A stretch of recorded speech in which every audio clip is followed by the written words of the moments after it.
talking about SNL, the history, the mysteries, and all the hot impressions in between, breaking down all the numbers as well.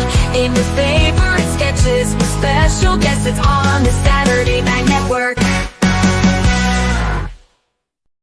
Yes, that is right. Welcome everybody on in to the Saturday Night Network for another edition of our Hot Take Show, coming to you live immediately following the Jon Hamm and Lizzo episode of Saturday Night Live, season 50, episode 17. My name is Jon Schneider from the SNN. So pumped to be back with you on this Saturday night to talk about a really fun episode of Saturday Night Live. We got a great crew here to discuss all the sketches we saw here tonight and an amazing live chat who I cannot wait to get their opinions about this episode. We are, of course, here as a presentation of LateNighter.com, and I'm so excited to talk through everything we saw here on this Saturday night. So first up, let's bring in the legendary Amanda Mitchell. Amanda, how are you? I'm with my favorite people, literally my favorite people. And I get to talk about one of my favorite people on earth. This was what a great episode. What an episode of television to witness. Thank you. I couldn't be happier. Literally. I'm in the best mood. I'm going to be in the best mood all episode, John. Like, get ready. Oh, I'm going to be so annoying. Yay! Pure Amanda.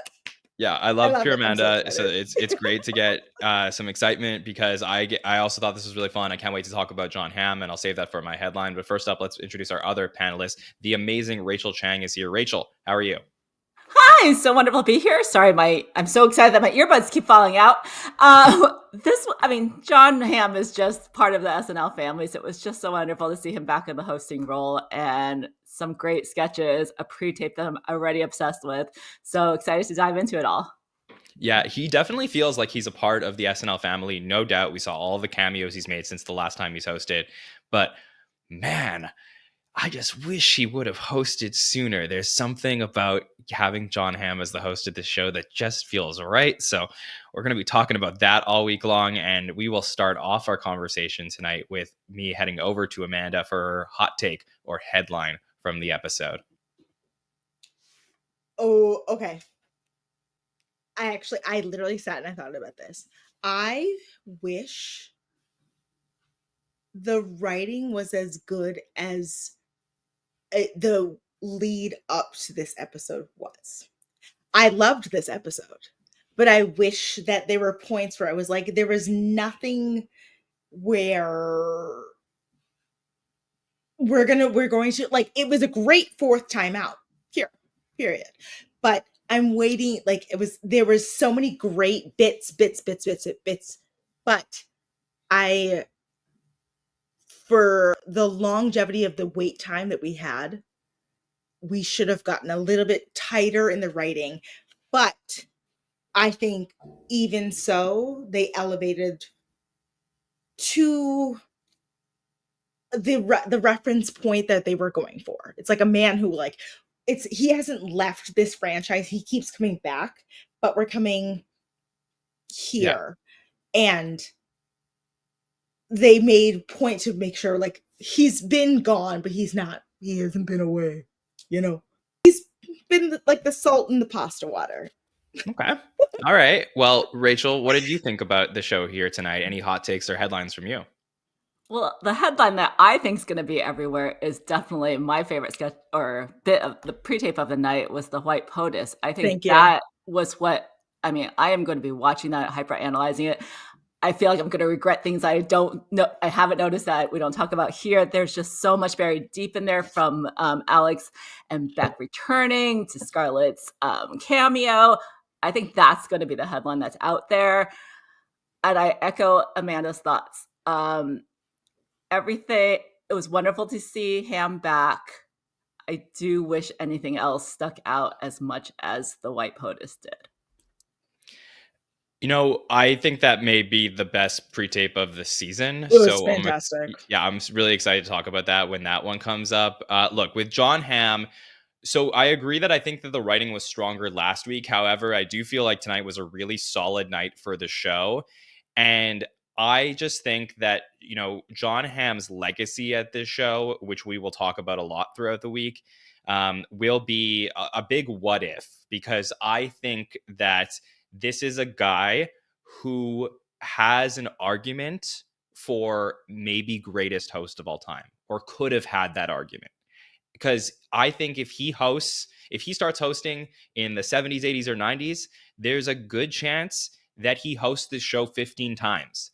And he's up there with the all-time legends, the pantheon of great hosts, because he is that solid. He will take a bad sketch and make it good. He will take a good sketch and make it great. And I think a worse host tonight would have made this episode just really mid.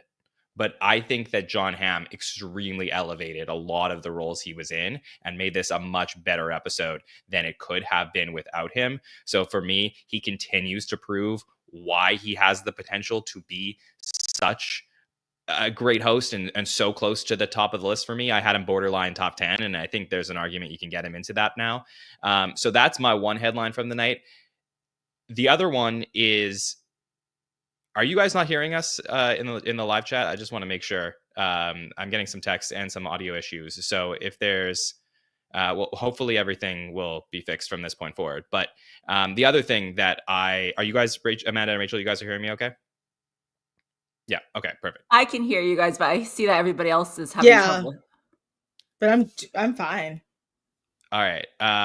Okay. So Alice is telling me we're good. So I'm just going to keep going. So hopefully everything else is fine. Well, and then my other thing that I really noticed here from tonight is just Andrew Dismukes continues to pile up the stats. That's the thing that I'm really noticing from him in the second half of the season, going from season 50, episode 11, all the way now through 17. I mean, he has been in a ton of sketches over those last few weeks, 33 sketches since the start of the season, averaging 4.7 sketches per episode since the start of the new year. For me, that is like just some of the elite SNL cast members in history have done stuff like that. So I know this isn't by the numbers right now, but truly just very, very impressed with what Andrew has been putting out. And I continue 6 more sketches here tonight. So truly a lot of things to talk about throughout the week from season 50, episode 17. Let's start our discussion with the cold open, which is something that we have seen many times before, the Trump Easter tableau that we see here. This is something that we did see a couple seasons ago, where a very similar Easter cold open. I think it was that Quinta Brunson episode, and now she's scheduled to come back to the show. But yeah, this is, or maybe it wasn't that episode, but I'll figure out which one it was. I think this is the 4th time we're seeing it. It was the Molly Shannon episode from season 48. So this one is the cleansing of the temple, where we see Devin, Longfellow, Jane, Emil, Mikey as Jesus one more time, Andrew, Keenan, Sarah, and Ego. And they're talking about, the history of Easter and the cleansing of the temple, and in comes James as Trump to do his rant. Lots of talk about the economy. It gets very meta again, talking about Emil and Mickey Day and Keenan. So Amanda, we return to a concept we've seen a few times over the last couple of seasons. What did you think of it? So I was talking to my friend tonight about the concept of SNL and it existing for post live stream concepts, and the fact that there are bits and pieces that you can really cut and dissect, which is great, which we love. It exists in a post live TV world, and this is prime that. It felt like there were so many bits and pieces that really you can cut it into a great TikTok sound, a great like sound bit thing. And I loved this. And I also, I love the big shout out to Miss Eggy, my queen, who I did not get to talk about from last week. And I really liked the fact that it just felt like this is the way, that is the purpose that's supposed, like this motif is supposed to serve, is you cut away, it's all frozen, it's referencing everything around them. And I think this is prime SNL. This is the way a cold open should serve. And in terms of a holiday concept episode cold open.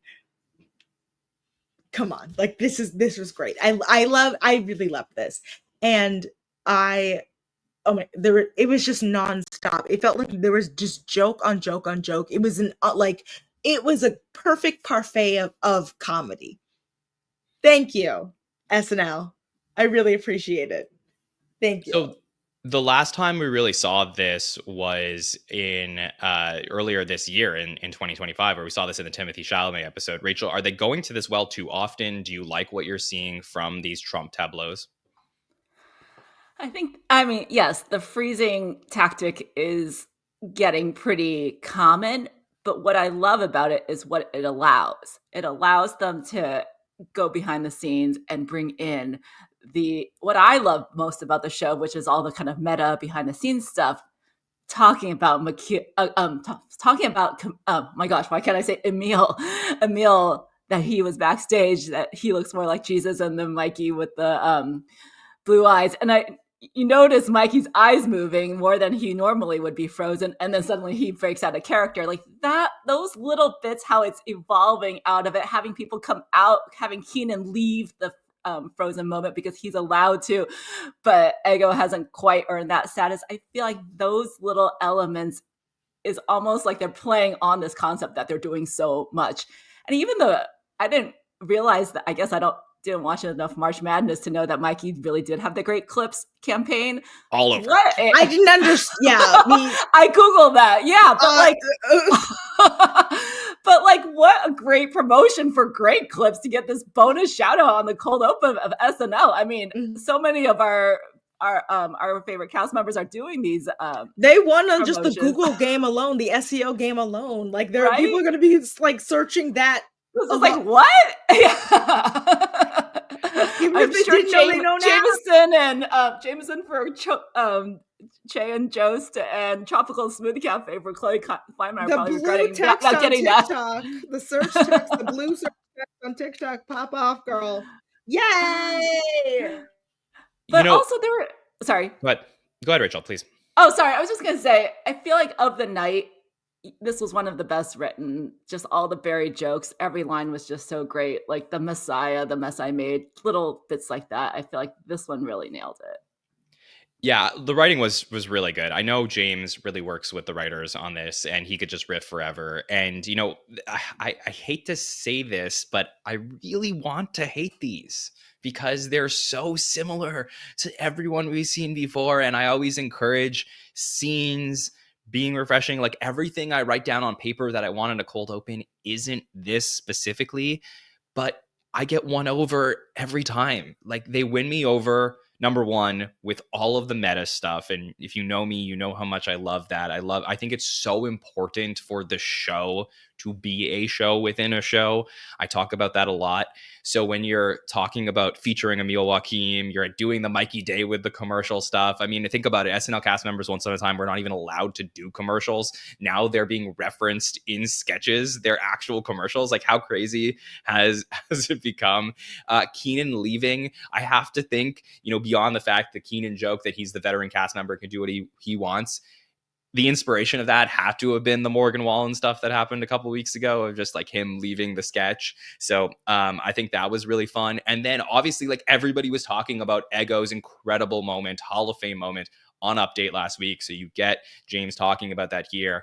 And those are the reasons why these things become lore. In years down the road, when people watch the Jon Hamm Lizzo episode, they're going to watch that cold open and be like, oh yeah, I remember Ego's piece from the week before that. And it just becomes an even bigger moment that people will talk about forever. So I think these things are so important and I really do love it. And the truth is like, I could listen to him go on and on and on like this. I think this is like really my favorite version of what he's doing with Trump. So I really loved the scenes that they did. I think there were better cold opens a few weeks ago.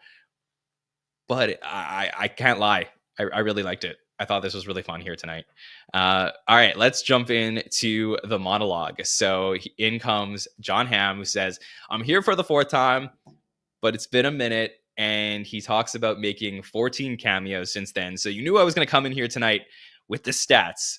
He's correct, except he did do a couple voiceovers for a very famous commercial, Red Flag, which I don't think he was included. I don't think he included those in the numbers, but yes, he has really made 14 on-screen commercial cameos since then. And he shows the clips, and that was really fun to go. I love it when SNL does that in the monologue, where they go back and they show a clip from an old era of the show. So it was great getting to see the Jon Hamm age through time as we see him come back so many times between 2010 and 2025.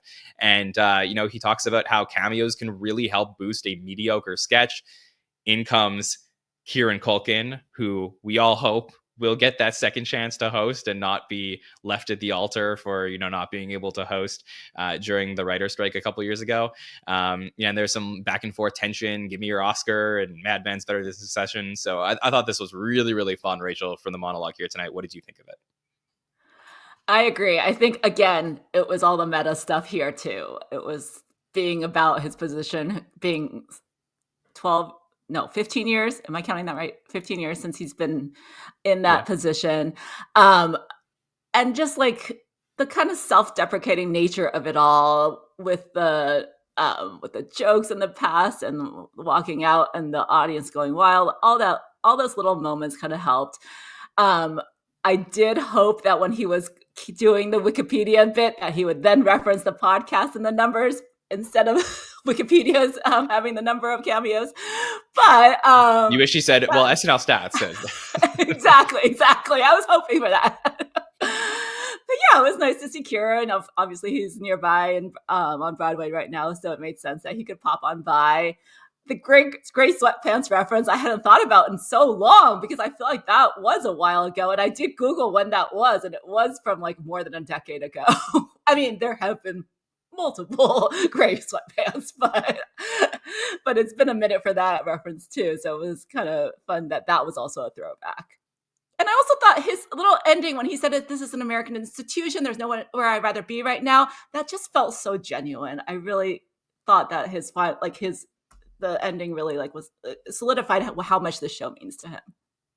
Yeah, definitely. And I thought it was actually kind of an original monologue. Like, I've seen almost 1,000 of these by now, and people don't really talk about their cameo. Like, they do cameos, but we don't really get like a lot of bits about cameos. So I thought this was a really fun way to address the elephant in the room, which is like, why haven't you hosted in 15 years? You were so great doing it for, hosting 3 times in 2 years, basically. Like, what's going on? And I think just saying, well, I have been around the show, and, I guess I was so easy to come in for one sketch, I didn't have to do it for a whole night, really helps with, people having those questions. So Amanda, what did you think of this monologue? I mean, I love a cameo. 30 Rock is a part of my fundamental DNA. Like, the show is, every bit of my sense of humor was formed out of that show. So like, when you talk to me about a cameo, it's a personal thing. And Jon Hamm has literally learned how to personify the Hollywood cameo while using your stardom to remind people of who you are, but not oversaturate the market with too much of you. And I think that's what this monologue was kind of about. It was like, hey guys, like, other people who have been everywhere all at once. Like, it's like who've done everything all the time. Like they will be, and they'll do SNL, and they'll do like the Grammys, and they'll be like and the Oscars, and they have blah, blah, blah, blah, blah. You know what? Like, I'm gonna remind you every so often, like, here I am, say hi. I'm really funny. I have an Emmy Award. Bye. Like, I think, like you said, this was a different form of a monologue than we've seen this entire season. And for a guy who like literally was a big part of this show and a big part of other SNL related franchises, I'm talking about, like, just like the Tina Fey multi-universe, like, he's a huge part of that. It's hard not to recognize this man as a part of the SNL ecosystem. you know, and I'm glad that this monologue did that and served that purpose and remind him. It's like, I don't need to have a 5 timer to remind you that I am a part of this. And yeah, it was great. It was great to see Kieran Culkin. And also, I'm going to say it. I'm going to be brave. I wish there was another cameo. Okay. Don't fight me. Don't fight me. Yell at me in the chat. Don't. But somebody specific, or are you saying in general? No, in general. It would have been funny to have that motif in the rare occasion. It's like, and it's Saturday Night Live. You're asking me, like, there's no one else you could have called? You could have called even Bob Odenkirk.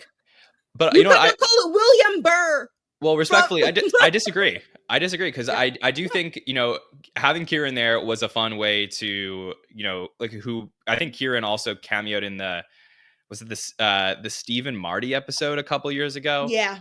Like I think it's fun when you're talking about another person who we're all like, why haven't you hosted again? Like he's sort of falling into the Jon Hamm like.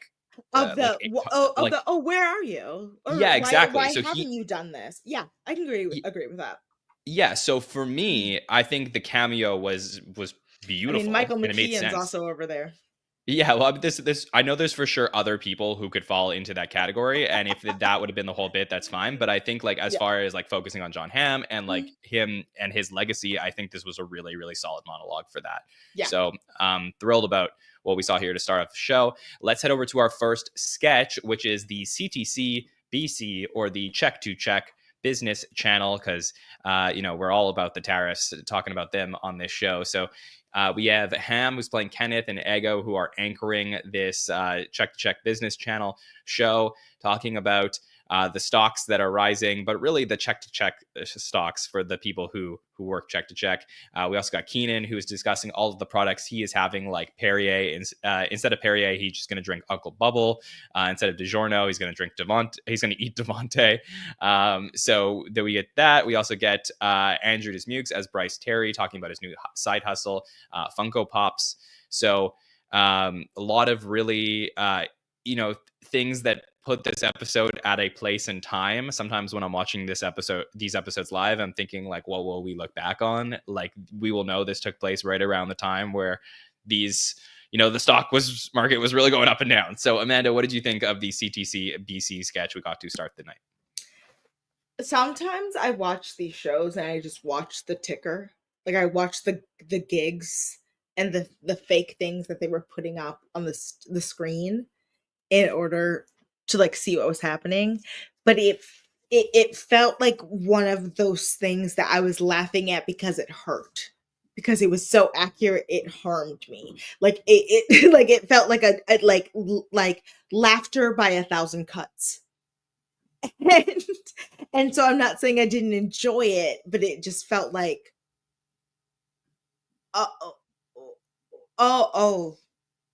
okay. Like, oh, we're all laughing because we're all suffering. Great, cool. Like, I'm glad we're all just like tee-hee-heeing through it, which is great. I'm glad we're all tee-hee-heeing through it. We should be. But it really felt like just one of those SNL sketches that was like almost, I feel like I haven't seen something so running through of the moment. I don't know how to describe it. Like that ticker tape, just that concept of like running headlines and that vibe. I enjoyed it, but it was not my favorite of the evening. Okay, Rachel, did this work for you? I was kind of surprised that this was the first sketch of the evening, even though I know that the tariffs are the top thing that we need to cover. I mean, part of it is that anytime a screen pops up with a MSNBC type thing, my eyes start to glaze over. I'm like, I don't want the reality of this. But then when it turned into the box mac and cheese and the Bisquicks, I was like, okay, I see where they're going. This is creative. But that's like almost all I needed. I almost just needed a weekend update bit on it. I don't know if I needed a whole sketch. That said, I will say the Dismukes part was kind of funny because by chance, I had pre-ordered and this week arrived the Saturday Night Live little golden book that is Funko Pop themed. So that was just released last week. So I thought it was a fun thing for them to lean into, and then just the whole solid investment cut away from them, please. I only have one Funko Pop. It's Paddington themed. It's Paddington. Okay. Of course it is. I know. I texted Amanda a couple weeks ago. I've not been back on this podcast since Colin Jost threatened war on my household. I have this one. I have to just say, I texted Amanda the minute that happened. He listens to this podcast now, and I swear to God, you can come here. You can come here. We can have words. I swear to God. My dad is Jamaican. Okay? Just reminding you. If you're listening to the audio one, I do have the Dick in a Box guys Funko Pop, and I do think this would have been another man I would fight. Yeah.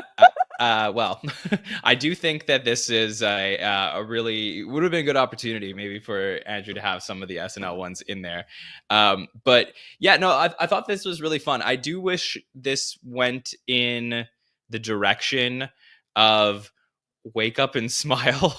And if you know what I mean, you know what I mean. Because this could have been the type of thing where I almost wish we saw this sketch happen as the week went on. Like, I think the framing of the sketch was wrong. For this to happen on Saturday night, and it's supposed to be like as if we're watching this now, like Ego and Hamm's chemistry was really great and probably, like I said, elevated this sketch. But this would have been way more fun for me to see this sketch happen on like Monday and then Tuesday and Wednesday and see them devolve into, okay, like the tariffs are being here, like all the stocks are down. Oh no, wait, he's pushing it back 90 days. Now it's going up. I like that for me, like I think that they had something really interesting, especially as they're cutting to the other correspondents and talking about like what their lives are going to become. I just don't know that, like, beyond saying like, okay, this is what's happening in 2025, that they elevated new ground. So I just wish they pushed the idea even further, because they could, to me, that had the potential to be a sketch that is extremely passed around and probably across the board people would enjoy. So that was my perspective on it. All right, let's go to Please Don't Destroy, where we get a PDD sketch pretty early in the night. We've been getting them not so early this season, but here comes PDD Missing Person. So we open on not in the office, but this time we get the PDD guys playing cops, and we see that Ben is explaining that Ava Clarkson, who's 22, is missing, the councilman's sister's kid.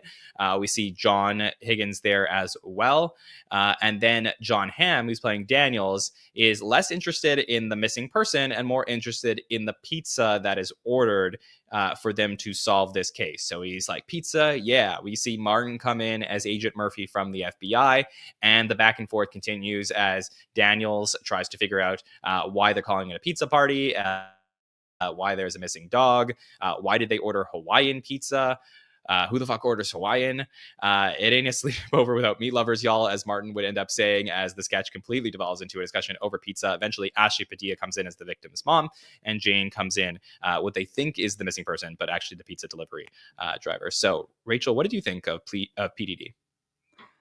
I am a huge PDD fan. But with these out of office sketch or pre-tapes always take me a few watches before I start appreciating them. I feel like, I mean, their Lizzo one last time was one of my all-time favorites. I love how they had that running through line with Martin Herlihy, Lizzo having the crush on Martin. So I really was wishing that would come back, and it didn't. It felt a little one note, like it just kept going with the pizza. And I almost wish it exploded in a different direction. That said, I did rewind and watch this a second time, and I didn't quite catch the, on the first viewing, I didn't catch the pause of Jane's little voice and being the girl. I'm like, okay, I see. Now I feel like it's a little bit wrapped in a neater bow than I thought on the first viewing. It wasn't my favorite PDD right off the bat, but because that's Saturday, because we're talking here on a Sunday night. Usually, like some of these, I feel like I need to study a little deeper before I start seeing what they've painted. The little David Buster's jokes, I'll probably appreciate more tomorrow when I watch it a few more times. Yeah, this one was interesting, Rachel. I think that the roles were miscast in this one, almost, where Jon Hamm was he was good, like he's good in everything he does, but like him playing the guy who like doesn't get what's going on is not him being in his lane as a performer.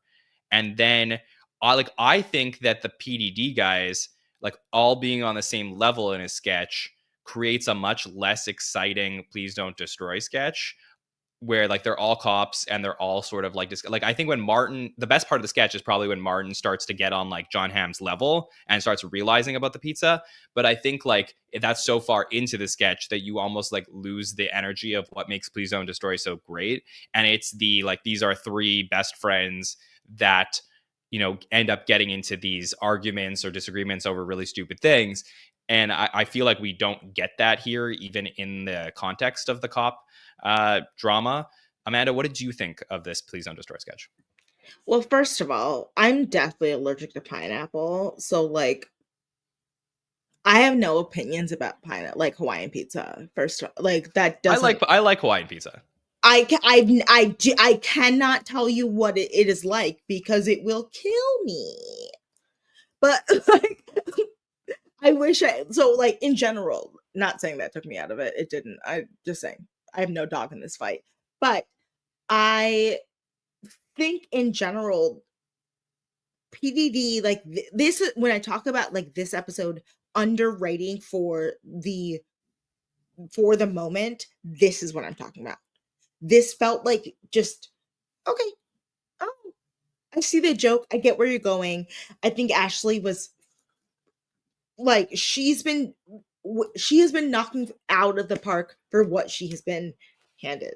I think even when she's giving like mediocre things, especially here, I think she really has nailed it. And I think when she showed up on screen, I was like, okay, I'm intrigued.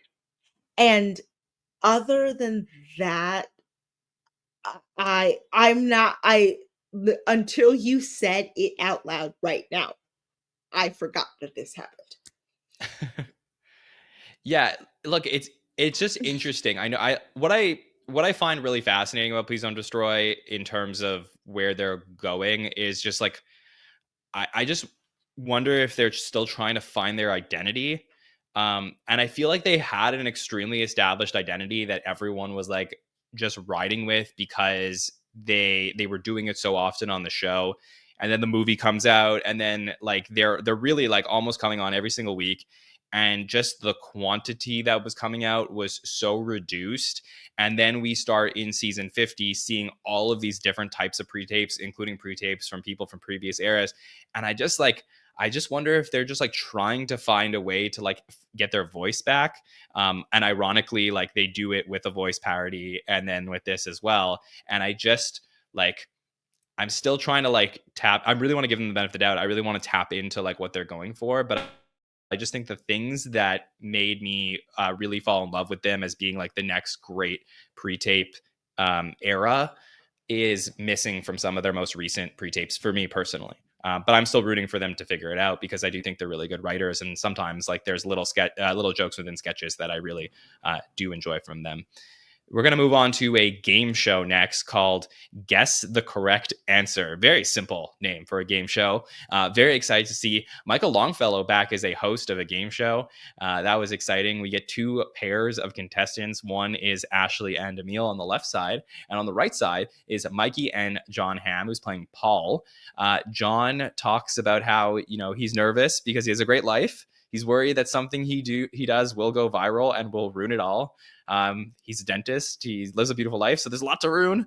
And we start with like your typical, password game and something that is racist. He just says me, my family, my groomsmen, something small, my penis, and don't clip that from me. And then just keeps going on with questions and answers. And it gets worse and worse and worse. And eventually the other people leave and we just, we go from there. So Amanda, what did you think of Guess the Correct Answer? This was, I want more of this. I want an hour of this. This was so stupid. It was so dumb. And it's like, I mean, I feel like notoriously on this show, I love a game show motif. It's my favorite sketch on SNL. Like, I just love the concept. And my only complaint was that it whatever they must have cut a bunch of out of here, because it feels like it should have been swapped in earlier in the episode for me. But also, it was just so sorry, so stupid. Like, it was stupid, and I loved it, and it made me laugh, and I enjoyed it. But yeah, I'm glad that like sketches like this, they still are returning to even new game show concepts, and I like that. I'm waiting for them to still do like a New York Times Connection level game episode. You're welcome, free idea, SNL writers. You're welcome. You know, this felt like really not of this era, this sketch. It was so like quick and to the point, and it was very, and I'm not like a big fan, Rachel, of sketches that really explain to you what's going to happen before they happen. But because it was basically like, hey, this is the thing I'm worried about, then he does the thing he's worried about, and it just, as a viewer of the sketch, you're like, how can it get worse? And you start imagining the ways it can get worse, and then you watch it devolve from there. I was sort of okay with it. And this is the type of thing, again, that I think a worse host does really badly. But Jon Hamm can crush something like this. So what did you think of Guess the Correct Answer? It's interesting that you said it was not of this era, because this sketch could only exist in this era as well, because the whole thing is about an entire game show being taken out into clips and him being worried about that.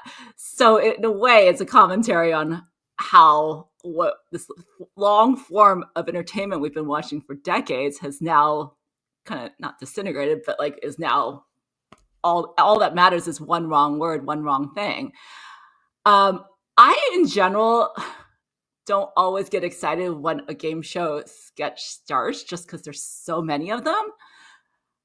But then I realize how many Americans watch game shows that I'm like, okay, I get why this is such a thing. And I thought this was it was commentary of society and clips and social media and all that within the game show framing. So it almost was less about the show, even though I love, what is it?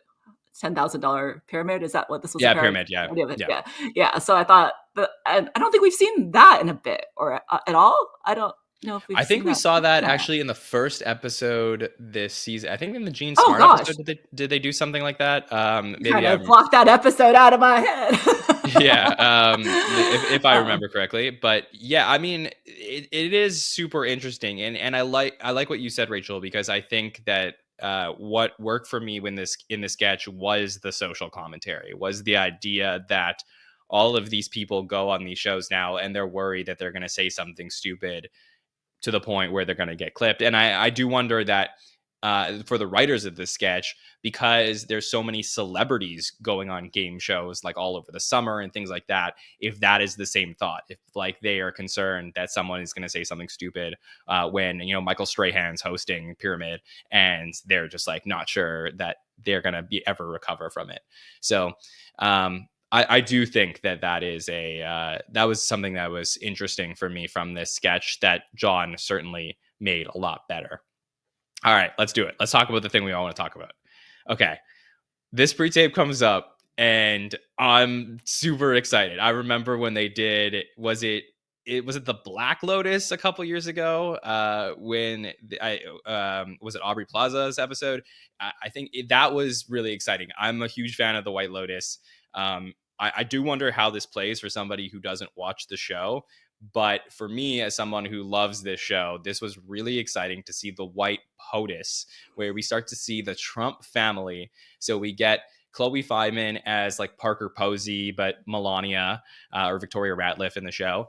James as Trump, who's playing Jason Isaacs' character, Timothy Ratliff, in the show. And then we get, versions of the three kids played by the other Ratliffs from the show. So we get Mikey Day as Saxon playing Trump Jr., Alex Moffat in his first appearance as like coming back to the show since he left as a cast member. Very exciting, playing Eric Trump, so getting the Trump brothers together again, playing Lachlan.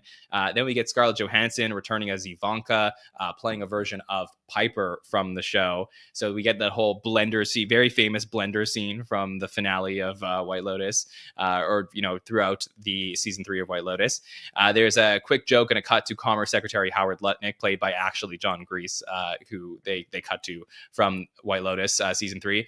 Then we get Jon Hamm playing RFK Jr., who's sort of the Rick Walton Goggins character. Sarah plays Chelsea, the Amy Lou Wood character. Lizzo is in this sketch, who's playing Belinda, who's Natasha Rothwell, who was a writer on Saturday Night Live. So there's a really fun connection there. Heidi as Christy Nome and Ashley as Pam Bondi. So that's sort of like the girls from season 3. Marcelo plays Marco Rubio. So I guess it's the trio of women.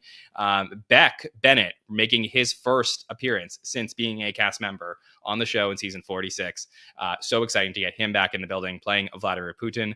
We also get Andrew Dismukes as Uncle Sam in this one. And finally, Keenan as Tiger Woods. There's a lot of references to things that happen in season 3 of The White Lotus, including the shooting scene and, of course, Saxon and Lachlan in the bed. So I don't even know where to start on this one, Rachel, but this is, like you said, the headline of the night. Oh my gosh. I could do a whole separate 2 hours on this sketch alone, even just, honestly, I don't know where to start because White Lotus has been my life for the last 2 weeks. I've been watching it on repeat. It's all I've been watching. I've watched every episode. I'm not even going to admit how many times. I think what was so brilliant, as soon as I saw White Potus, I was like, oh my God, so smart. And it was just the layers upon the layers, because you're bringing in all these current events and throwing it into all the innuendos of all the characters. Yes, it's all the headlines of White Lotus, right? It's the accent. Because at first I was like, why is she talking like Parker Posey's North Carolina accent that's been such a headline? Why is she doing that if she's Melania? And then they addressed it, nipped it right in the bud. And just the way that RFK Jr., Jon Hamm went as well and kind of just like worked it into fluoride and turned the fluoride into the teeth. It was just like a lovely little twist of the turn of the phrase and the ideas. And also Sarah Sherman just played Amy Lou Wood's character so perfectly.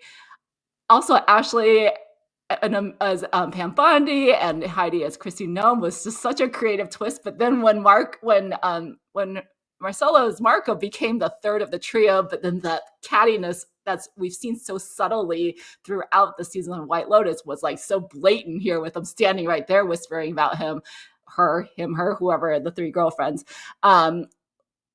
Oh my God, I don't even know. There's just so many little things. Was that John Grease filmed for this, or was that a pulled clip? No, that was like from the show for sure. Okay, I wasn't sure about that. And and Scarlett, like, who expected that? So many people could have sat there, but that was just a lovely surprise that I was so overwhelmed that I didn't catch that it was her until the second time I watched it. And just to have both Beck and Alex back in the same sketch was just, I feel like it was just such a treat for SNL fans, for White Lotus fans, for comedy fans. It was so fun. I think also, having Alex Moffat and Beck Bennett back at the 50th anniversary and getting them like in the fold and connected with this new group. They were just on the show a few years ago, but it already does feel a little bit of a new era. So to have them in this was interesting. And what was really weird for me was like, I almost felt like I was watching something from the previous Trump administration because, Scarlett Johansson played Ivanka so many times, and we had the Trump brothers played by Alex Moffat and Mikey Day. So that was really, it was just really like trippy, I guess, in a way to see this. But again, so well done. Amanda, what did you think of the White Potus? First of all, Rachel, the best Parker Posey is Josie and the Pussycats. I just have to say that. I'm so sorry. It's my favorite movie of all time. I have made every single one of my romantic partners watch that movie. It's a big part of my personality. Yes, du jour for life. But also, my main thing. I loved this. But like Jon said, I felt like this, in that weird way, where we're talking about this being Jon Hamm's first return,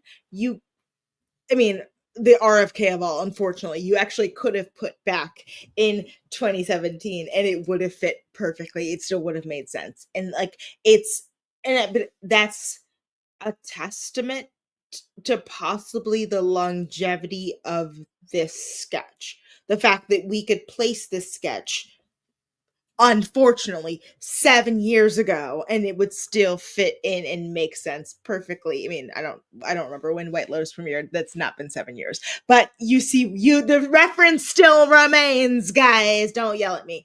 I loved this. I loved it. I thought it was great. And I thought that the parts that were weak, they still kind of wrote their way out of the corner of trying to make it make sense. And also, I just have to say this. First of all, I have to remind everyone that John Grease from White Lotus is also Uncle Rico from Napoleon Dynamite. Yeah. In case you're wondering, but also I just in general, like, this felt the way that we want a weird, almost overly written, super long pre-tape to feel. This is what I ask for. This is what I really want. And I genuinely, I think that, like, it was just so nice to see to see my kings back, to see Beck and see Alex back. I had to do a double take. Like, I was like, there's no way that would be weird. And I'm glad that they reserved the budget that they spent on the game show. That's where the budget went. It went right here, guys. It went to the White Lotus sketch. It went to paying Scarlett Johansson. Love her, but thank you. That's where it is. Yeah, well, I do think that the reason I think this was so brilliant was because obviously it was really cool to get those former cast members in the building and really make this feel like special as part of the 50th anniversary. Like this really brought me back to like watching the 50th anniversary special and just feeling like, oh, okay, I don't know who's going to pop up here. And it was cool to get like Beck and Alex. But the reason I really do feel like this was so brilliant was because in the White Lotus season 3, and I'll try and keep this as least spoiler as possible for all of our friends in the chat who might watch this. So I just want to explain something that really becomes evident in the first episode of season 3. So there's not really a spoiler here, but basically the character of Timothy Ratliff that James as Trump, or Jason Isaacs' character, plays in the show, in the White Lotus, he's a very wealthy person who finds himself involved in something illegal and has to deal with that throughout the week, of the anxiety of like, does he tell his family? How does he handle the situation? And does he go home? And can I make one more extra point though? Sure. Yeah. I love the fact, this is a detail I genuinely noticed, that he wasn't wearing a Duke sweatshirt. It said King. Oh, that's funny. I didn't even notice that. So there's probably a lot of Easter eggs here that we didn't notice. That to me, thank you so much to the SNL costuming. And I say this every time I get this pod, but like that is actually a brilliant, beautiful sight gag. Thank you. Yes. So there's probably a lot of really cool things there. But basically, so they take that concept from the show and they make it about what Trump's doing to the economy. So it's not like, okay, this is just like a fun thing of like which cast member can play which character from the White Lotus. They made it relevant to the biggest show on TV right now, the one that everyone who is involved, like really loves pop culture, knows something about. And they brought it back to what's happening in current events in politics and in the economy. So to me, this is like the best version of something like this, where you get the pomp and circumstances of like a really beautiful pre-tape with cameos and all of like the buzz that you would naturally get, but the substance is there as well in the writing of this. And that to me is an argument for why I think this is the best pre-tape of the season. Probably I loved a lot of the digital shorts. There's some really good other commercials we've seen, but this to me like stands up there. And when we're doing our end of the season wrap up in about a month and a half, I think this has to be part of that conversation. So this was brilliant stuff from Saturday Night Live tonight. Let's talk about Lizzo, who performs, her first performance is a combination of Love in Real Life and Still Bad. And then her second performance is a new single, Don't Make Me Love You. So new album coming out for Lizzo, performing on the show tonight. She's been a big part of the last few seasons. Amanda, what do you think about her performances tonight? I did a really good job of washing my dishes. Yeah, okay. So you did not enjoy this. Is that what you're saying? I didn't say I didn't enjoy it. I said that I washed my dishes. Yeah, I know, but as the podcast host, I just want to clarify for all the listeners. Okay, no, I was first of all, I was a day one Lizzo girl, but her new music has never appealed to me. Like, she's gonna get mad at me. I'm sorry. I don't want her to yell at me anymore. I wish she would stop yelling at me. Like, I want her to sing gently again. Just stop yelling at me. Okay. All right. I think I get it. Rachel, she's great. She's so talented. Prince loves her, but stop yelling at me. Rachel, what did you think of Lizzo tonight? To take Amanda's wording, I often wash the dishes during the musical performances. In this case, I rewound and rewatched the White Lotus. But did you wash your clean dishes during the performance? Yeah. But that's I cleaned the blender. But that said, I love that she played the guitar. I washed my blender.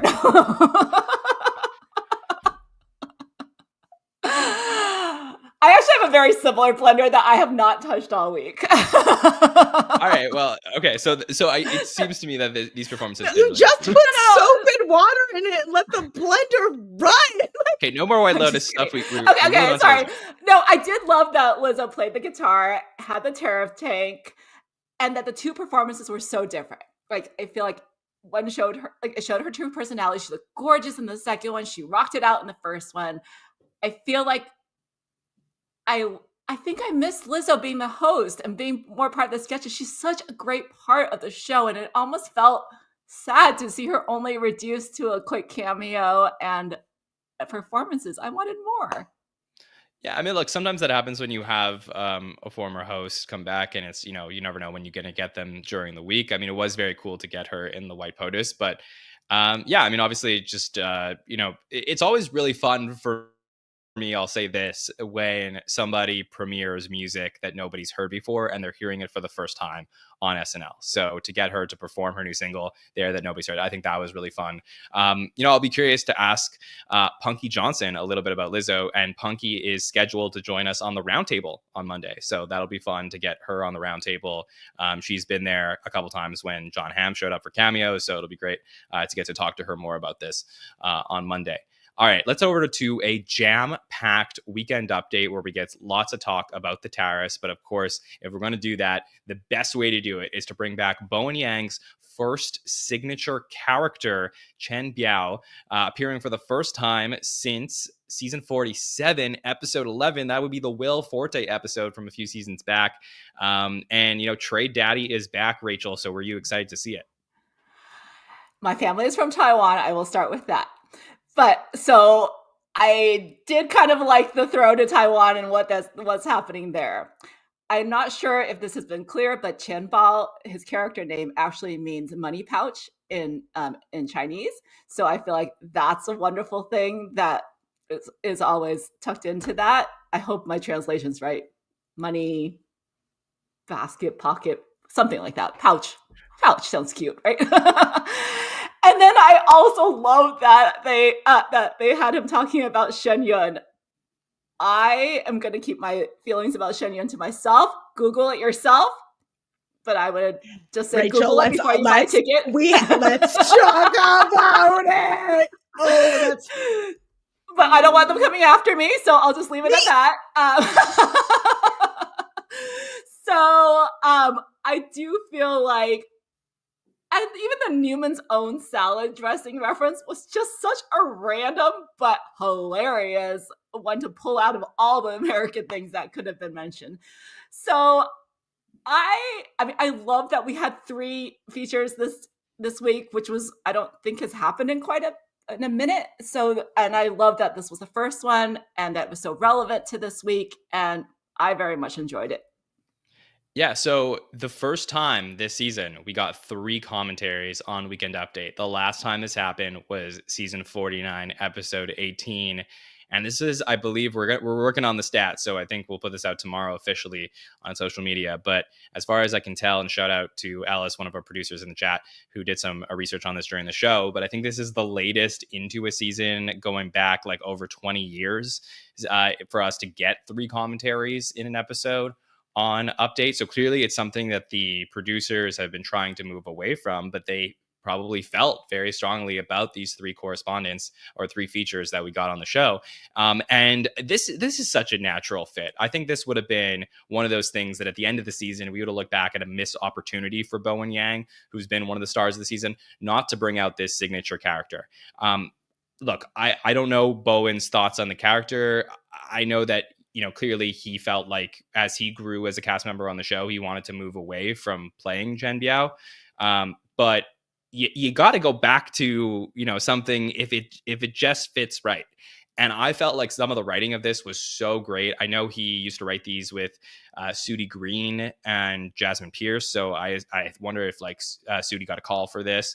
But you know, how does a hot girl feel left out of Brace's camp was really great. We're both communists now, twins. Like all of that stuff was so well done. Amanda, you were happy seeing Chen Biao back at the show? I mean, so like, I feel like Bowen at times gets a bad rep for Weekend Update. Like they have a tendency to just call him in. He's a pitch hitter. Great, cool. Like he's going to serve. This felt like Bowen reminding us of why they call Bowen in for Weekend Update. This was so good. It was so core. It was beautiful. Like it like there was not a moment where I didn't pause to stop and think that this was Bowen just like shooting.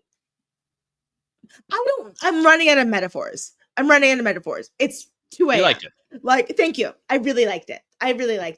And you know what? Again, a Shen Yun reference. I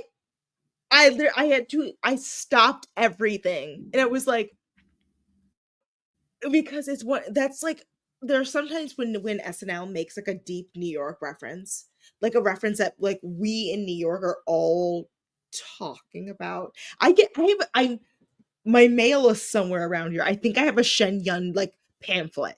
Like they are relentless. I hate to say it's not just New York. It's everywhere. It's everywhere. Yes. But like, so it was just nice to remind you that like this felt like, in general, yes. I didn't even realize there was 3 commentators on.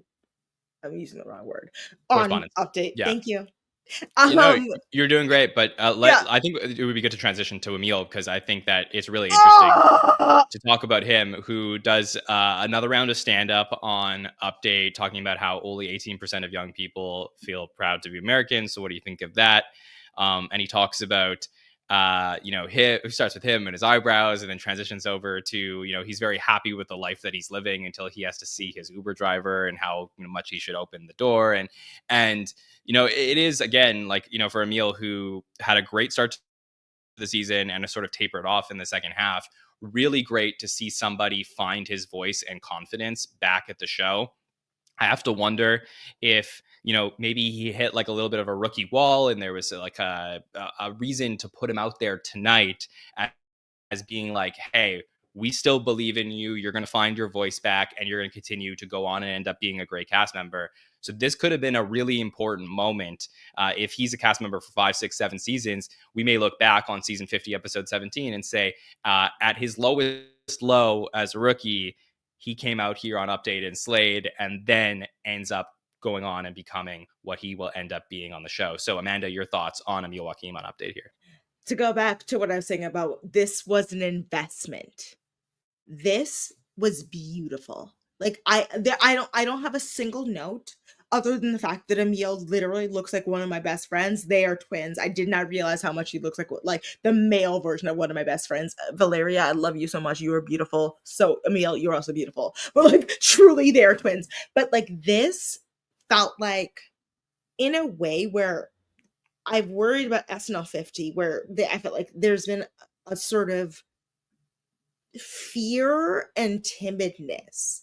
And the fact that they allowed this, like, I would like to see where the cuts were made, but this felt just like it was just beautiful. Like, it was truly a moment to just witness and sit and watch a man speak on a show where, like, we get a lot of bits and bobs and, like, tee-hee-hees. This just felt like it was tight, it was well written, and it was gorgeous. And but it was, at the end of the day, I would say it was just daring. And Yeah. in an era of SNL where I've worried about their ability to have a backbone and a little bit of audacity and gall. And this felt like, okay, we're literally gonna go ahead and say, and just and go and try to say something superior. Maybe because I'm in that point of Live from New York, where Al Franken went in and talked about Fred Silverman and did the lame-o speech. Like, so I'm a little bit like, oh, I remember back when the show wouldn't fear offending somebody or doing something daring. And, like, this felt like a little bit of, I have the stage, I have the moment, I'm gonna take it. And I liked it. I'm very, in general, yeah, like, this episode took risks, and where it took risks, the risks paid off very well. Yeah, and that's really interesting. I mean, just again, a very meta conversation that could probably go on for hours. But the idea of what you're saying, which the show was extremely countercultural as an institution at the time, and they're always like fighting the power. Whereas now they have become the power, and they are at a point where, in this current time, the show is like desperate to make new stars. And I think what you have when you have like a unique personality like Emil, who can speak to things that other people can't speak to, and is willing to put himself out there like this as just a rookie on the show, you have star-making qualities being developed. So I loved every minute of this. Rachel, what did you think of Emil's second time doing stand-up on Update? I mean, I watched SNL kind of from an arm's length until Bo and Yang joined, because then I felt like I was finally seen. And I was a little disappointed this season when they announced the 3 new cast members. I felt like, oh, it was time for more Asian representation. But what Emil is bringing is child of immigrant representation. And he is really, it's just so many things that he's done already this season have just pushed it just to the point where I feel like it's all the things I'm thinking and feeling that I can't articulate. And here he is putting it in a comedic way where I'm feeling, again, the same way I felt when Bowen first joined. Like, oh, what I'm feeling and going through does matter, because SNL is acknowledging it and allowing the space for this.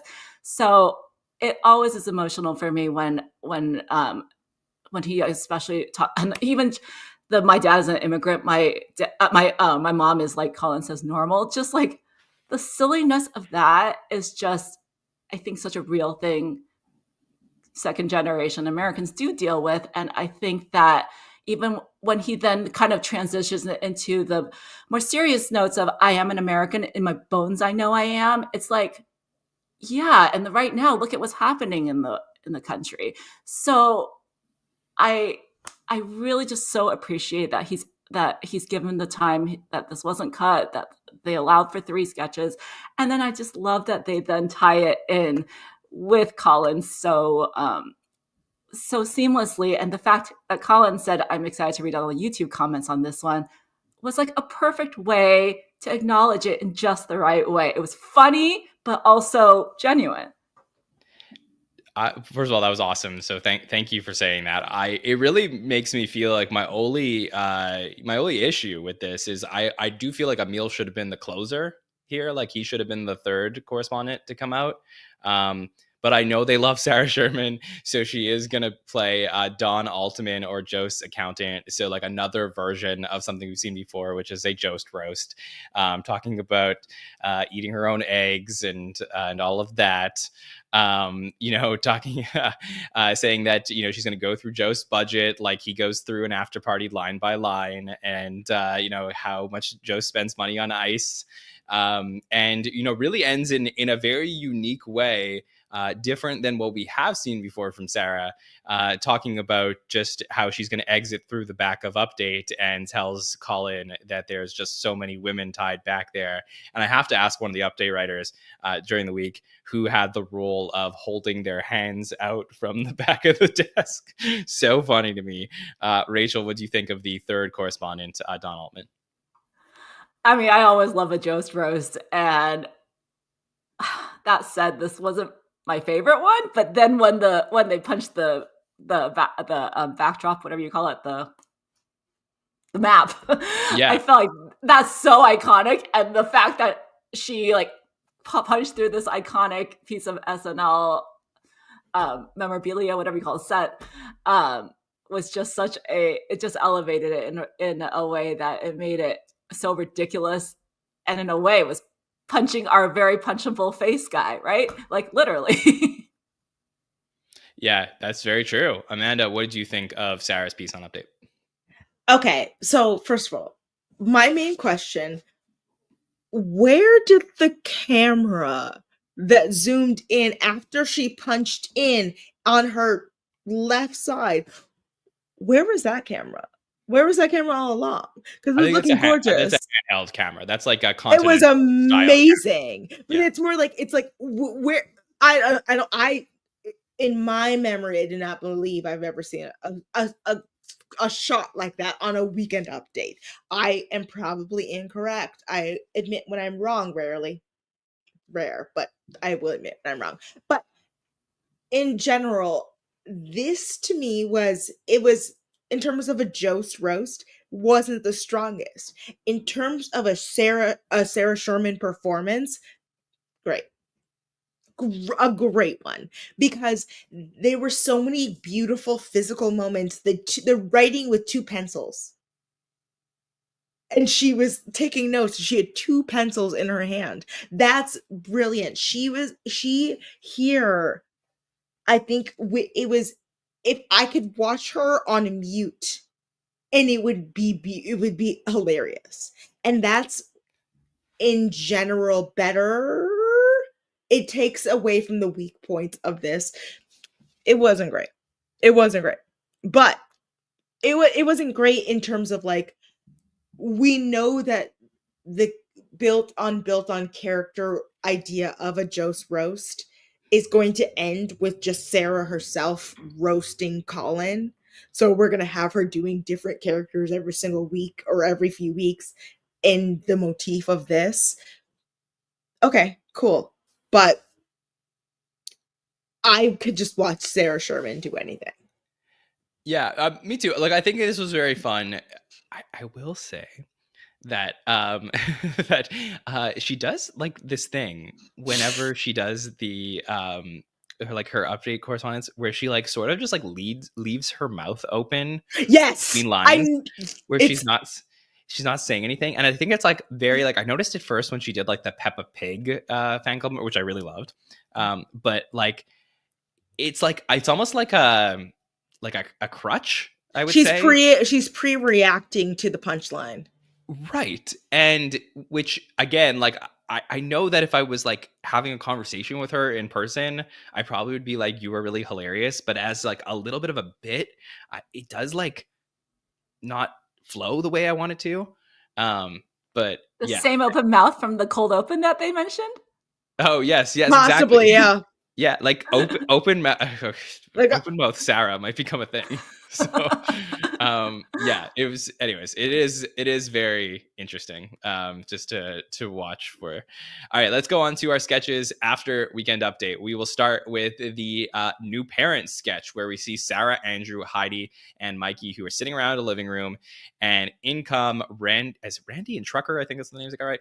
Played by Bowen and Jon Hamm, who bring a baby. And this is very much sort of like the We're Trying sketch from the Adam Driver episode in season 49 that like gave me those vibes.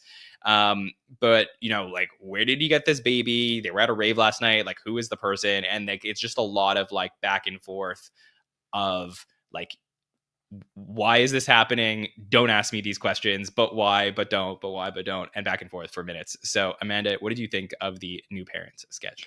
Okay, I'm not shy about the fact that I froze my eggs a few years ago, and I've always said that my ideal world is that I secretly have a baby and I just go into hiding for like 9 months and nobody knows, and they come out and all of a sudden I have a baby and I'm like, hey, I have a baby, guys, like baby, like, but so like this is weirdly my dream, because I would love to befuddle people and be like, what do you mean? Like, why are you asking me these questions? The time that was spent here, again, could have been thrown to the game show a little bit earlier. This was it could have been shorter. The joke was set. The joke was there. And we got it. And then I was kind of like, okay, so it's like, yeah, and then it became a weird kind of race joke motif where it's like, well, we can tell who's dad the baby, like, we can know. But this was a character study.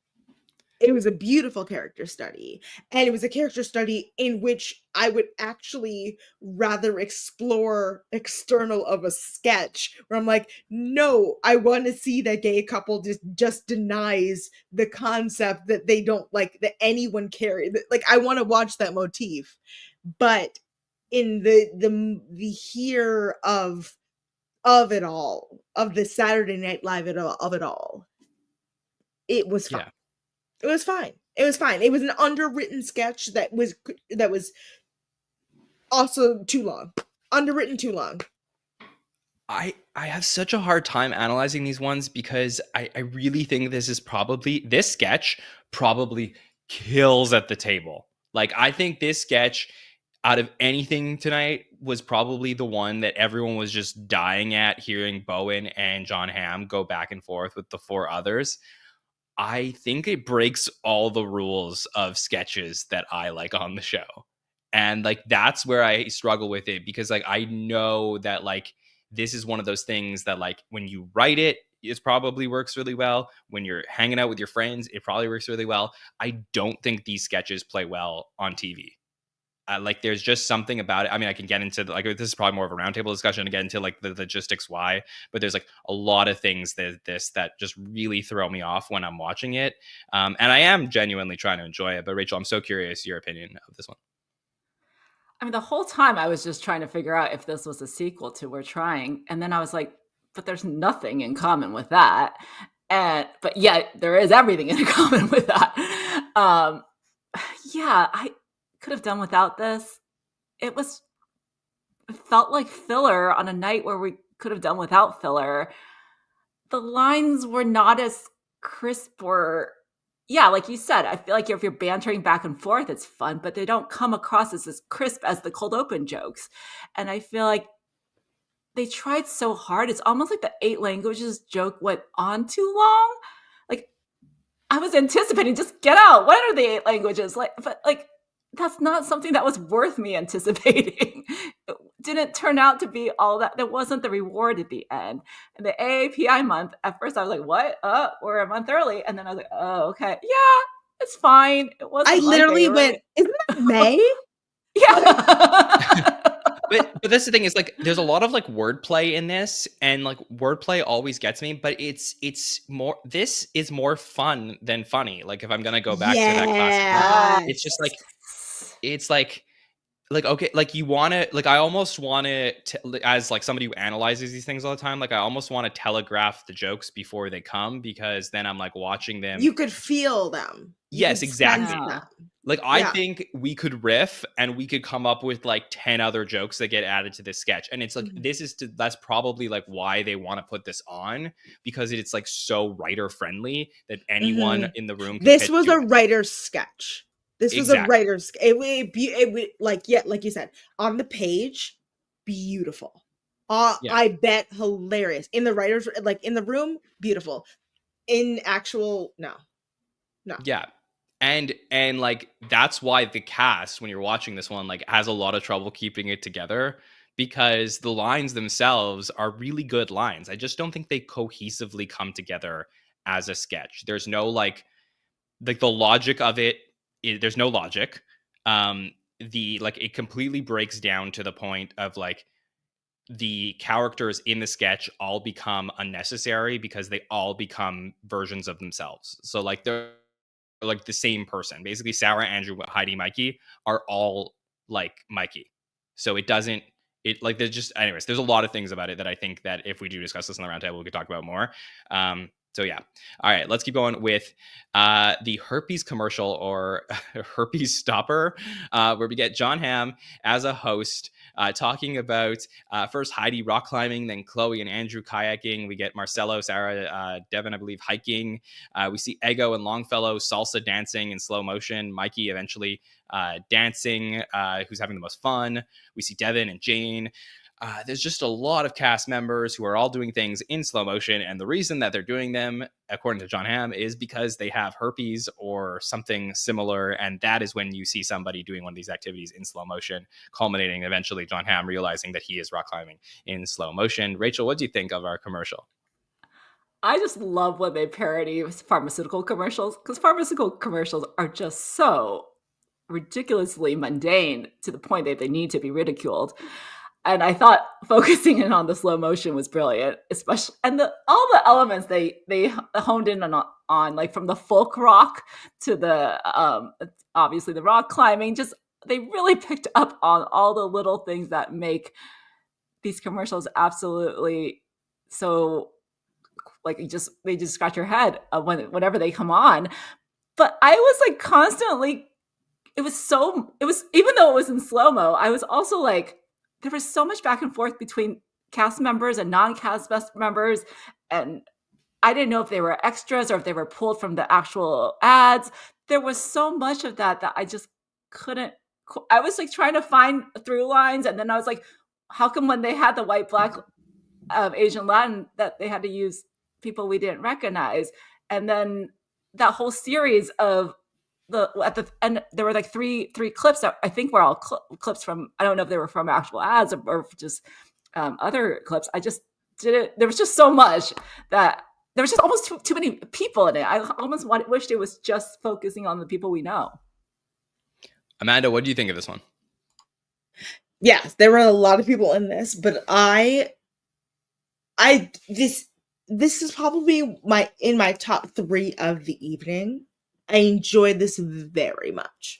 I enjoy also like just letting a host lead a pre-tape in general. I think it's great. But I think in general, the motif of like these, like if you are a white person in a group of only non-white people and you're in slow-mo, you like that is that. And the fact that they expanded on that simple through line of a joke is brilliant to me. I like, great concept. And yeah, I've never been rock climbing, but I'm terrified of rock climbing for exactly this purpose. I'm correct. Thank you very much. I don't want to go rock climbing. Do not invite me. No. But I really enjoyed it, and I think it was really funny. And also, yes, sometimes the pharmaceutical ad on the show can be heavy-handed. This one, especially later on in the episode, the structure of this episode alone could be dissected. Like the choice of putting the things where they put them should, in my opinion, be actually dissected. This, great time. Sorry, oversimplified productions. You're right, Jon. Sorry, Jon. It's Passover. It's Passover. He's fine. I'm okay. Should I start talking in slow motion? Yeah, Moses comes to Egypt land. So yeah, I mean, I really did love this. I thought that this is one of those things that like was so perfect for Jon Hamm. Just so good. I mean, like it's not Jon Hamm. It's not Ham and Bubbly, but it is. This to me is like a guy who is just great at commercial parodies and comes in and crushes it. And I was really really impressed with this one. And I thought it's a great way to deconstruct something that we all see and notice, but is pointed out to you directly in a really comedic way. And I think, Rachel, personally, the fact that they had some extras in this kind of elevated it for me, because I think that yes, it was good to get the SNL cast members like rock climbing or hiking and all that stuff. But then I don't know if you can do this as well if you get to the point where like the people are dancing in the office and they're like, well, you might have diarrhea, like I don't think you could do that well, and you can give enough examples to the point where it's like, oh wow, like this is so interesting on so many levels if you stick with just cast members. So I think like when you get the whole like the mother-daughter at the table, or the people from different backgrounds, like I really think that made this so much better for me, instead of just simply a bunch of cast members doing physical activities in slow motion. So it was a really, really fun commercial for me that I enjoyed. All right, final sketch of the night. Let's talk about the new employees icebreaker game, where we're going to get Mikey, Heidi, John, Andrew, Ashley, and Bowen all hanging out. And we're going to find out that they're going to play a game where they're going to talk about their names and their facts. So we start with Andrew. He's Chris and he likes gardening. Mikey's Derek and he has a twin. Heidi's Cassidy and she's a swimmer. Bowen's Philip and he likes to paint. John is Greg and his mom killed his dad naked on TV. Ashley is a Susan and she forgot hers. Actually, she's just a woman. So let's talk about this one. Of course, we're gonna get the follow up of them asking each other questions. We'll play a little Truth, Truth, and a Lie. But really, we're going to go back and focus on John's character, Greg, and what happened when his mom killed his dad naked on TV. Amanda, what do you think of this one? This was peak. This was great. This is a great way to end the evening. It really was. I laughed. Ashley Padilla, fantastic. What a great time. And also because this is the kind of SNL sketch where it's like, we are laughing because we have all universally been in this experience. We all know the person. Me personally, I am the person who will ruin your game of Never Have I Ever. I will ruin your Two Truths and a Lie. I have the perfect one. But in general, this was and it was just a perfect kind of world builder, because we're also, everyone's naturally horrifically curious. And so if you tell me something horrifically horrible has happened to you, I'm gonna be like, okay, let's circle back. Tell me about your trauma. Tell me everything bad that it's ever happened to you. Like you brought it up, so like I'm sure you want to talk. You want to talk about it. But I think that this was possibly one of my favorite SNL episode enders ever. I'm glad it was placed where it was. Like, I wouldn't have wanted this any earlier in the episode. Like, this was just enough of kind of a kick, like where really this is ending on an episode that was kind of, there were leaps, there was good high heaps and really, really low lows. Heaps and heaps. Heaps and heaps and low lows. And this was great. And also, thank you, Ashley Padilla. Prove yourself. Thank you. 100%. I mean, I can't help but compare this to the New Parents sketch in a way where I just feel like, again, we're talking about something that was more fun than funny. I think this was so funny. This was just, there's so many ways that they could have gone about this, where you have a game that we're playing, Rachel, with this guy who it's like has something really dark that went on with his family. But the other people are also really funny, where instead of having everyone turn on him and ask him questions, they start asking each other questions, and it devolves into the silly 10-to-1 sketches that we love about this show. What did you think of this sketch? This was the perfect grand finale, and a 10-to-1 isn't always a grand finale, but I love when it is. I feels like Amanda said, it was going, and I was on a downslope, and this was exactly what we needed to remind me. It was fresh. Like, it felt really fresh. I hope that Ashley Padilla was part of the writing team, because it seemed like it was different and it was very innovative. And I hope that I'm identifying that that's because of her. I love that we kind of didn't know who the one was going to be as they were going through, who the out of the ordinary was going to be. And when Jon Hamm came out with his introduction, it was like, okay, it's just him. But then I think that Ashley, I forgot mine, I'm a woman, just was like so ridiculously, like, it just hit it in the right way. Where it's like, okay, we've got these very two different lines. And I'm also a big fan of Two Truths and a Lie, because I've got some great ones. But I just thought that was a great way to turn these games, when you're in a new employee situation, these games are always the most awkward things in the world, right? You have to think of that one thing to kind of impress people, but also not impress them too much. So, like, I just feel like the fact they played both of these games, and then, like, the fact that Ashley was like, oh yeah, it's my birthday, which is like something we're so hyper aware of when it is our birthdays. It's like, it was just done so, it was the turns, the pace of it was beautiful, which I don't think we got a lot of tonight.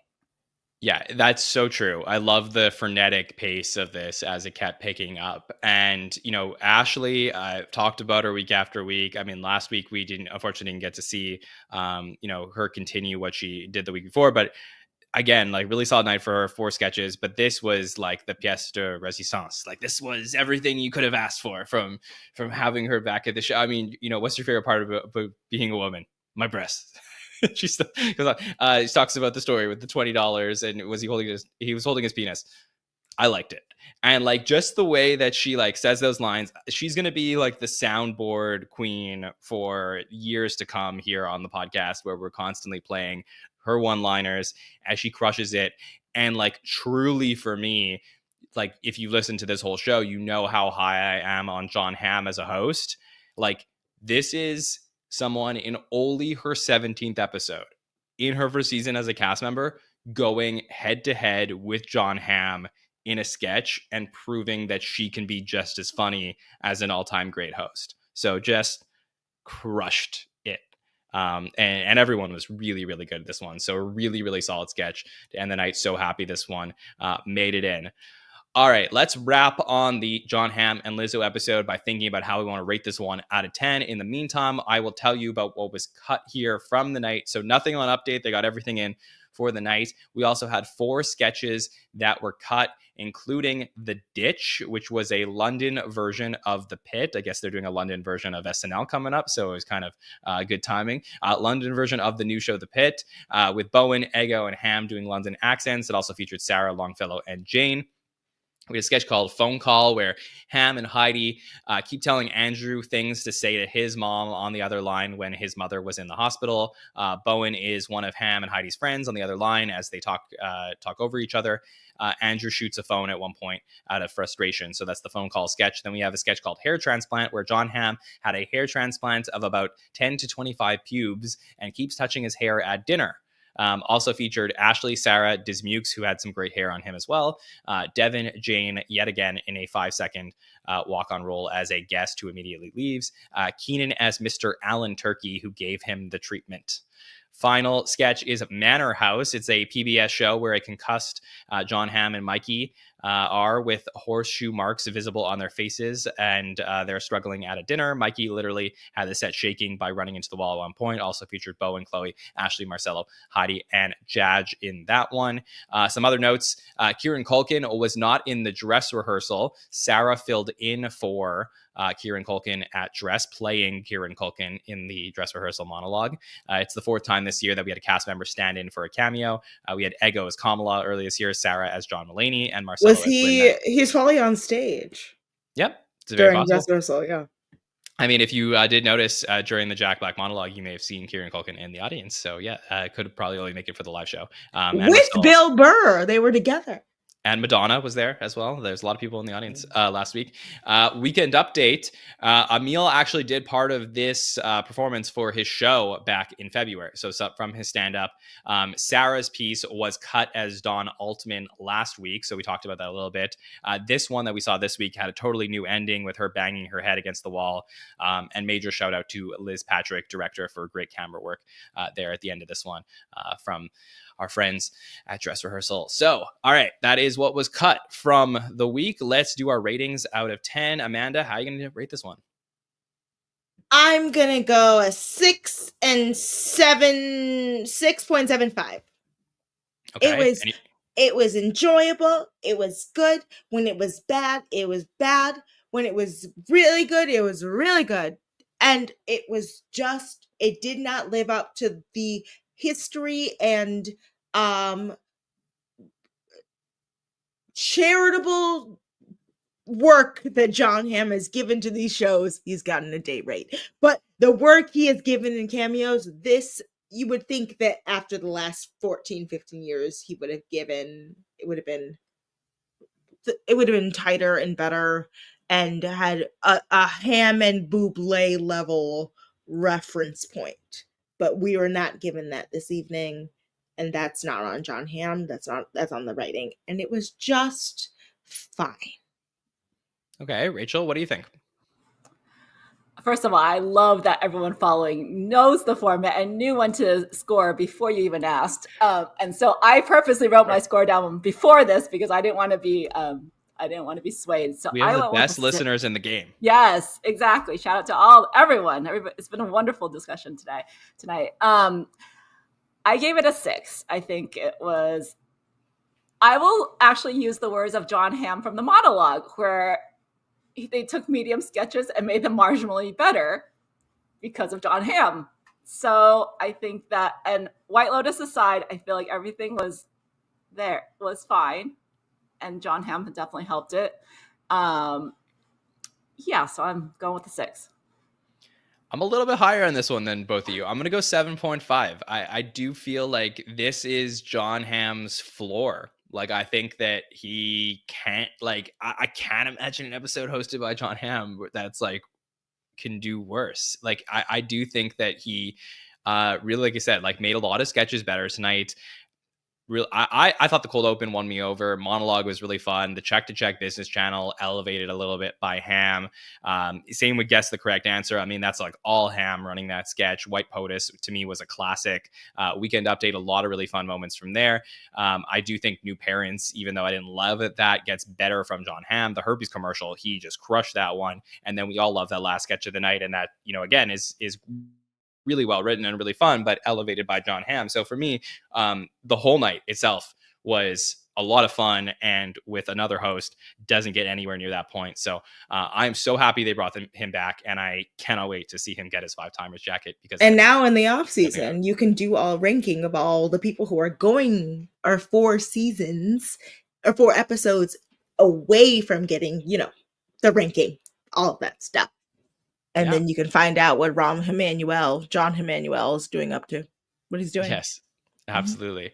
All right. Well, we have so much more coverage of Jon Hamm and Lizzo's episode coming up this week. So I hope you can join us. Like I said earlier, I teased it a little bit. On Monday night, we're set for a great roundtable because we do have Punky Johnson, former SNL cast member, set to join us on the roundtable on Monday to break down this episode. So excited to get Punky on, put on her analyst hat and tell us what she thought about the episode. So it'll be so much fun to have her there along with a great panel. So this will be a great time on Monday night. Wednesday night, Mike will be ready to go with By the Numbers to talk through all of the stats and power rankings from this week. So I hope you join Mike over there on Wednesday night. We just released a new episode of SNL Stories featuring former cast member Joe Piscopo. I thought it was a really interesting conversation with Joe. One of my favorite SNL stories of all time. I just got to be honest, because I think for a guy who I know a lot of people have different opinions about him and everything that he's done. I think that he was open, vulnerable, talked about a lot of really interesting topics that a lot of other cast members haven't gotten into. So if you missed that, I really do encourage you to go back and check that out. We're still working on another SNL stories coming up, which I'll announce as soon as we got that locked and loaded. And we also have our show for the patrons this week, which will be on Thursday, which you can vote for at patreon.com/the SNL Network. And then that will be on Thursday for the SNN exclusive sketch breakdown. We will also have our feedback show for the patrons. So if you love watching what we get to do over here and you want to participate in one of our podcasts, we do have our feedback show, which we do once a month, where you come on and we talk about the season, answer some questions from the audience. So that one will be airing on April 28th, where we will get to talk about the upcoming hosts and everything that's going on in SNL land before the final month of the season. So now that we do have the information on the next host and musical guest, hosted by Quinta Brunson, who I am just so excited is going to get her opportunity to host for a second time. I got to speak to her at the red carpet at the 50th. And I don't know if we left the whole conversation in there or not, but she was like, love you guys at the SNN. Love all the stats you guys put out. So excited. So she's like a huge fan of just, SNL land in general. So there could not be somebody I'm more happy for to come back and host for a second time. Should be a very fun episode with Quinta and music from Benson Boone. So that will be airing on May 3rd. And of course, we'll be back for the Hot Take Show to cover all of that. So a lot going on here at the Saturday Night Network. Hope you follow us on social media to catch everything we're doing at the SNL Network, Facebook, Instagram, TikTok, and X. And make sure to subscribe to the podcast, YouTube, Apple Podcasts, Spotify, so you never miss anything we have going on here. Give us a thumbs up on the video if you enjoyed what you heard from tonight, and leave us a comment to let us know your thoughts on this show with Jon Hamm and Lizzo. Amanda, thank you so much for joining us here on the show tonight. Anything you would like to say to listeners? Guys, go follow me on Instagram. I love you guys so much. Please, I love you. Go do other things. Go touch grass, but don't bother me on Instagram unless you want to, but I love you. And I'm happy to be here. Always. Also, yeah. Rachel, I love you. Also, a few months ago, guys, Rachel and I got to hang out in Charleston, South Carolina. But the way we discovered how we knew each other was so random. It was truly the best thing that Jon has ever experienced. With the two of us not realizing that Jon was our universal link. So if you guys are wondering if the SNN is magical, thanks, Jon Schneider. Appreciate you forever, and I also love you both. And I appreciate you guys too. Always happy to bring people together. Thank you guys. Who love Saturday Night Live. So bye, Rachel. Go say goodbyes, guys. Thanks, Amanda. Rachel, anything you would like to plug to our listeners? Thank you so much. I was so excited about this group since I had the pleasure of hanging out with both of you guys to watch the 50th. So it was such a joy to talk with both of you. Follow me on Instagram and Threads at Rachel S. Chang. I did have the pleasure of talking to Heidi Gardner recently for Travel and Leisure, and I have another interview with a former cast member coming up. So exciting. All right. You got to check out everything Rachel writes. She's a brilliant journalist. So really great to get both of our panelists here, brilliant journalists. So great to get to talk to Amanda and Rachel. This was such a fun chat. So really appreciate it. You all. Want to thank latenighter.com for being our presenting partner for the show here, and everyone in the chat for staying up late with us for this third week in a row of Saturday Night Live. 3 more episodes to go. Can you believe it? Let's make this final month of SNL the most fun it could possibly be as a viewer of the show. So I hope you'll be along for the ride with us. On behalf of Amanda and Rachel, my name is Jon here at the Saturday Night Network, and we will see you next time, everybody. Have a good one.